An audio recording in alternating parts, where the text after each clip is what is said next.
Buso-buso, mapagpalang araw sa ating lahat. To this vlog ay ipapakita ko po sa inyo yung twice a week kong trabaho na opisina.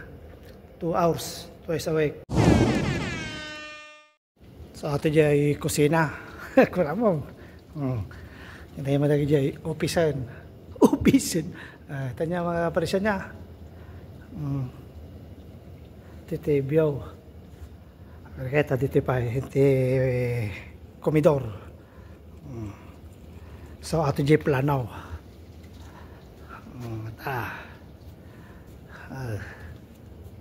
Hindi dapat swimming pool lang piscine na. Ato mo di biyaw. Sakricor, Basilik, mga kaparisyan. So ato mo di salunan ng basit. Ganito lang mga kaparisyan. So ikot tayo para makita nyo. Ganyan. Yan sa atin mo dyan matupag na nga tiras ng baset. Tiras na Sakricor, view ni Sakricor ba? Ba, may na sa rumor tayo na makita yung atatibiyaw mayat medyo mayat ti panahon ng mga kaparisyan papunta na sa spring. Diba? Ano pag uno mo nagka 5 floor dati kat ata dyan planaw kasi ano ka dakli building nata kita yaw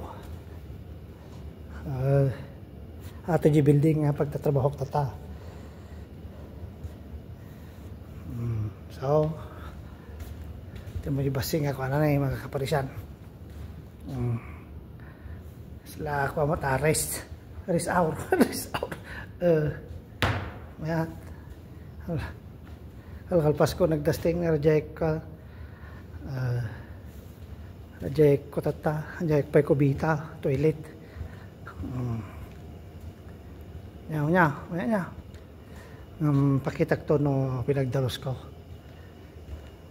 2 hours twice a week. Saan ka pa ati daji ko ni panalo building to numalpas Marcadet. Okay ati daji may parada ko nga gamit ko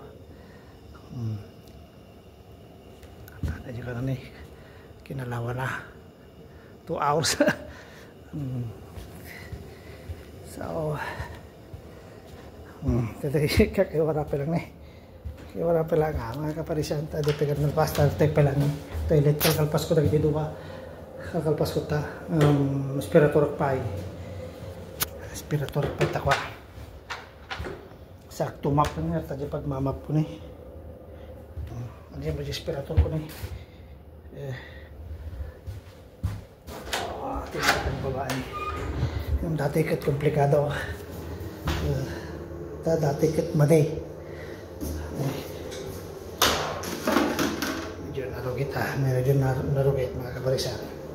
So paano mga kaparisyan okay patinggan natin pala dyan katayo pinag vlog tayo tanga bigat so ipakita to kanya yung ti nawag din kasana taglinis di ka dusting mo lang dito at kasana nga mga kaparisyan agyaman nalpasan